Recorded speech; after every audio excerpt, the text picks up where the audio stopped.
Welcome back to the Kennedy Dynasty podcast. I'm your host, Allison, and today I have a very exciting interview to share with you. I was able to speak with Paul Gregory, the author of the new book, The Oswalds, An Untold Account of Marina and Lee. I'm going to actually read the description of the book because I feel like it sums it up really well. Also, you want to read this book. It's so interesting, and I highly, highly recommend it. So anyway, here's what it says about the book. The closest friend of Lee Harvey Oswald and his Soviet wife Marina, upon the couple's arrival in Texas, breaks a 60-year silence with a riveting story of his time with JFK's assassin and his candid assessment of the murder that marked a turning point in our country's history. Merely 2 hours after the assassination of President John F. Kennedy, television cameras captured police escorting a suspect into Dallas Police Headquarters. Meanwhile, at the University of Oklahoma, watching the coverage in the Student Center, Paul Gregory scanned the figure in dark trousers and a white V-neck t-shirt and saw the bruised and battered face of Lee Harvey Oswald. Shocked, Gregory said, "I know that man. In fact, he knew Oswald and his wife Marina better than almost anyone in America." Age 21, when these events occurred, Gregory remarkably went on to renown as a historian of the Soviet Union. After 60 years, Paul Gregory finally tells everything he knows about the Oswalds and how he watched the soul of a killer take shape. So, very interesting book, very unique, and I really, really enjoyed speaking with Paul, so I hope you enjoy this interview. Here I am, joined by the author of The Oswalds, An Untold Account of Marina and Lee, Paul Gregory. Paul, thank you so much for joining me today. Glad to be here. Looking forward to our conversation. So am I. Before we get started, though, will you please tell the audience a bit about yourself and what you do? Well, I guess I'm semi-retired, but not fully retired. For 50 years, I taught economics at the University of Houston. For the last probably 15, 20 years, I've been a fellow at the Hoover Institution of Stanford. This book, I'm telling you, I loved it so much. Could not put it down. Very unique account, different than anything I've read. And I thought it was really interesting to read about how you got connected with the Oswalds. Can you tell everyone a little bit about how you guys met and connected and how your friendship with them came to be? Well, the story is complicated and simple. I'm from Fort Worth, Texas, and that happened to be Lee's hometown as well. So when Lee and Marina returned to the United States, they returned to Fort Worth. There was a brief item in the paper about this, but not much attention was focused on this. Mm-hmm. So they returned to Fort Worth. Lee thought perhaps he could get a job or something based upon the fact that he'd spent 3 years behind the Iron Curtain and that he spoke fluent Russian. My father was born in Russia, in Siberia, spoke fluent Russian, offered Russian classes at the Fort Worth Public Library. So the employment agency directed Lee to my father's office at Continental Bank Building. And the purpose of this was for Lee to get a certificate from my father saying he spoke fluent Russian. Before leaving, Lee gave him his telephone number. He and Marina were staying with brother Robert, and we called up and arranged a meeting, and that's history. Wow. That's so crazy. Another thing that I thought was interesting in this book, I always knew Marguerite, Lee's mother, was odd, but your book definitely showed more about her and how she and Lee even shared a lot of similarities. How do you think that her quirks could have influenced his behavior? Well, neither you nor I are psychiatrists, so we have to tread carefully. All I know is she was, I guess, I think someone nominated her for the worst mother ever award, but she shared the belief with Lee that the world is against her and that she is often or constantly being taken advantage of, slighted, cheated. So the world owes her something. Lee hated her.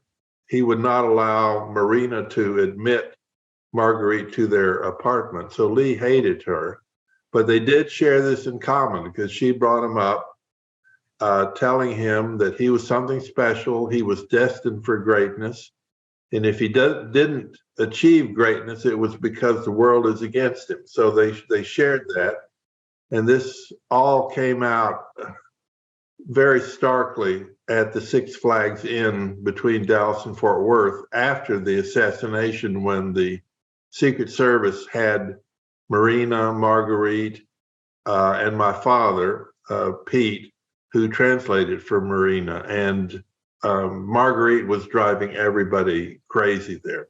Mm-hmm. And she continued, by the way, for quite a while to pester our family with phone calls because she believed we were hiding Marina from her in our house. Wow. Wow. Wow. Wow. Speaking of the translating after the assassination, all of that, there was so much insight and information that you shared about what your father did witness after the assassination as Marina's translator. Can you talk a little bit about that conflict that he witnessed between the FBI, Secret Service, and just the kerfluffle of everything that happened during that time? Well, that was one of the shocking things I discovered, which was this bitter enmity Mm-hmm. between the Secret Service and the FBI. The FBI was charged with the after assassination investigation, but the Secret Service, working with my father, who got a call from Marguerite telling her where she and Marina were hiding out. So my father worked with the Secret Service in translating at the Six Flags Inn.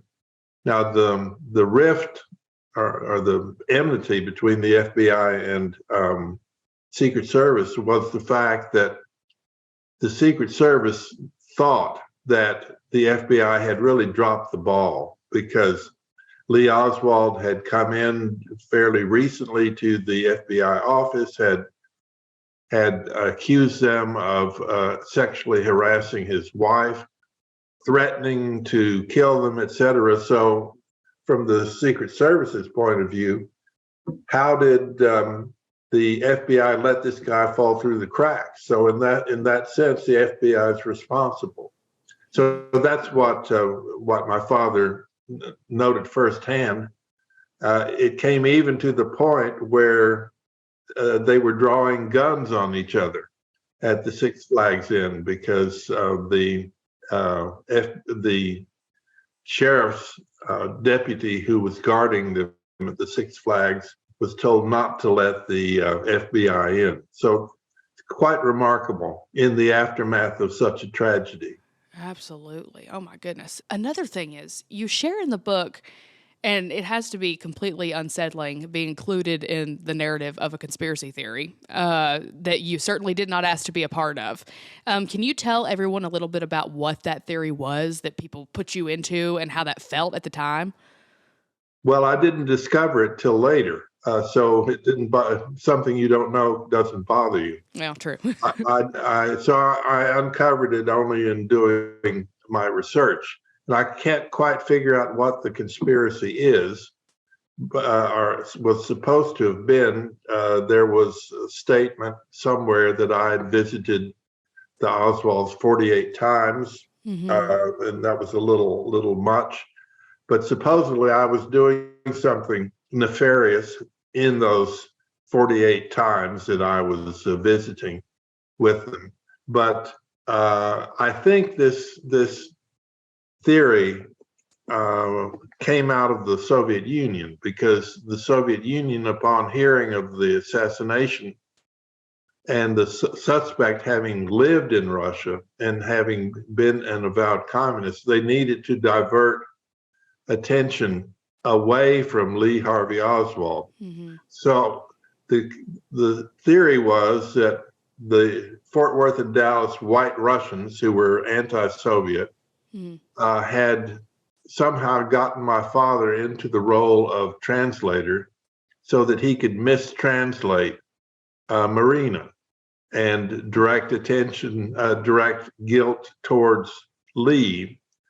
So that was the theory. There was also the theory that my father was in the oil business, and LBJ was directed by oil interests, and one of the other members of the Russian community, her husband, was an attorney for General Dynamics. So there was a General Dynamics big oil conspiracy.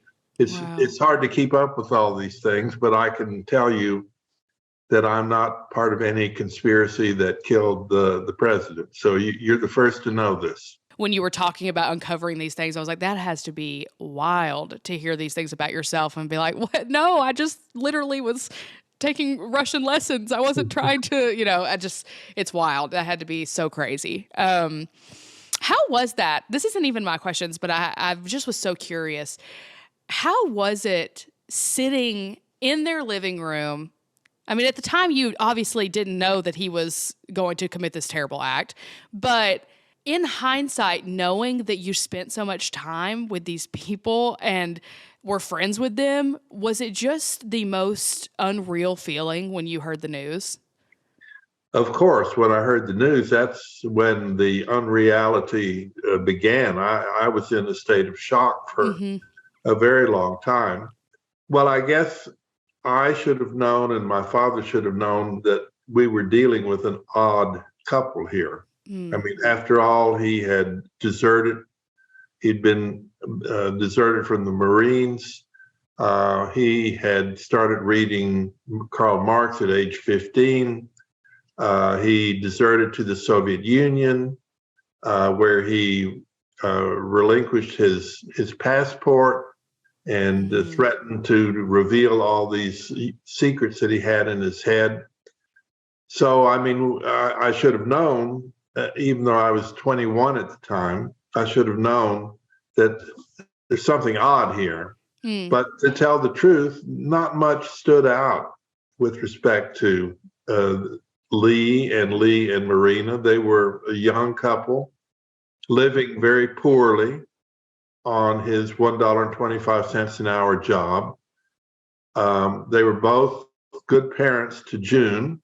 They didn't have enough money for a baby bassinet or bed, so they opened a big suitcase and sort of put her in the suitcase to sleep. Lee said very little. The purpose of my visit was to speak Russian and improve my Russian. And so Lee was part of this conversation. So to tell the truth, I never heard Lee speak English. And his Russian was good. So they came across as a poor couple, living under difficult circumstances. She was shy. He was not a natural talker. He did not reveal much about himself, because I would ask him questions and would not really get answers. Of course, at the time, if anyone would have said, you're sitting in the living room of the future assassin of a president, I would have thought that person's totally crazy. So that's the best I can answer your question. That's a great answer. I just can't imagine the out of body feeling that had to be when you learn the news. I just can't imagine. So you do go on towards the end of the book, and you talk about if you believe Lee was capable of committing this terrible act. So will you share here with the audience, do you believe that Lee Harvey Oswald was capable, and do you believe he could have acted alone? I would say quite definitely. I never had much trouble thinking and understanding that he did it, and that he did it alone. I had already come to that conclusion the morning after the assassination, on the way to the Secret Service office in Oklahoma City. So I've never had a problem accepting the fact that he did it, and he did it alone. In writing the book, I became even more convinced that I was correct, because we tend to grossly underestimate Lee Harvey Oswald. He was a very smart and devious guy. We underestimate him, and I underestimated him, because he could not spell, he could not punctuate. He did not graduate from high school. He had nothing going for him. So the assumption is, here's a loser, and a loser can't kill a president. From what I observed and put together, was he was quite capable of killing a president on $1.25 an hour. It's just, think of all the things he did, earning virtually no income whatsoever. But he was devious, manipulative. He was a pretty good planner. He planned the failed assassination of General Walker for 2 or 3 weeks, with notebooks and bus schedules and so forth. Most of all, it's clear that he did possess what some call the soul of a killer, because he clearly intended to kill General Walker, and most people don't even know about that incident. He, without hesitation, killed Officer Tippit, and I think he took a shot at the policeman who arrested him in the movie theater. So he definitely was a killer, and one cannot dispute that. What's less well known is the fact that he was quite capable in a number of respects, which I've listed. Mm-hmm. Wow. Well, thank you so much for joining me today. Guys, get this book. I'm telling you, it is so very good, so intriguing, so much information that I had never heard or learned before. I will put a direct link to purchase in the description of this episode. And again, Paul, thank you so much for speaking with me today. Well, thank you. It's a pleasure. Thanks for listening. If you like the show, make sure to subscribe and rate and review. I really appreciate when you take the time to write a positive written review. So if you have not done that, please do so on Apple Podcasts. Check out our merch shop. We have everything you possibly need for all the seasons, but we got some good cozy sweatshirts, so I highly recommend. Make sure you're following me at Kennedy Dynasty on Instagram to keep up with what we're doing and what's going on. I've got a really good episode coming up next week for you guys on Lynn Billings. Surprisingly, I have not covered him and his life, so I'm really excited to tell you guys a little bit more about him, and it'll be great. So I'll talk to you guys next week. Come on and vote for Kennedy, vote for Kennedy, keep America strong. Kennedy, he just keeps rolling up. Kennedy, he just keeps rolling up. Kennedy, he just keeps rolling up.